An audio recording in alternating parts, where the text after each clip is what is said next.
In 2022, 80,000 evictions were filed in Harris County. That's according to data compiled by consulting firm January Advisors. And researchers say more families could continue to be affected. In Houston ISD, thousands of students are in need of help when their families face this tough circumstance. And we have checked, there are many outreach programs available to help some of the most vulnerable members of our community. It's been years since the COVID pandemic began, then paused, then continued the eviction process for thousands of families across Harris County. Today, Houston area families are still facing eviction at alarming rates. It's an issue that has been in our community for a while, right? And we saw the impact of it kind of be amplified during the pandemic. According to data from the Justice of the Peace Courts analyzed by data consulting firm January Advisors, Harris County filed 80,000 evictions in 2022, and those numbers could continue to rise.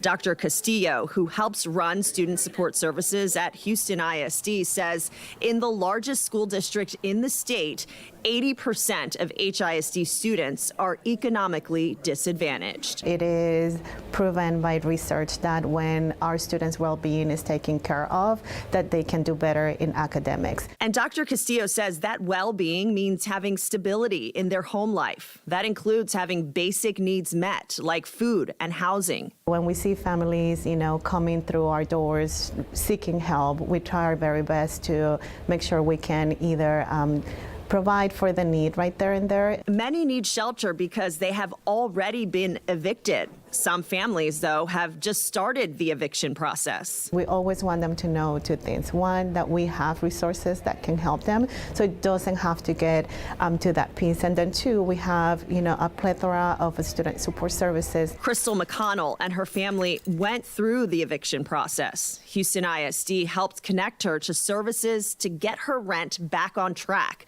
She says they helped her family stay off the street. I had a lot of things going on. Not too many people to help me or understand. I explained to them right then and there. Help was there. Not no parole officer, not no demand, it was there. If families qualify, they can get help catching up on rent and stopping the eviction process. They can also be eligible for counseling, medical appointments, homeless education, foster care, clothing, school supplies, and food giveaways. I truly believe that if we are able to take care of issues like at the front end, whether it's preventive or at the very beginning that we are observing the issues right, everybody's gonna be better off. Dr. Castillo says there are wraparound services at every HISD campus, and families should not be afraid to come forward, regardless of a language barrier or immigration status. We want to ensure that our families and our students are not stuck on a cycle that doesn't need to be that way. We all ask for help, and we need help. You don't have to be scared to talk to anyone. You talk to them first so you don't get in trouble. That's what you do.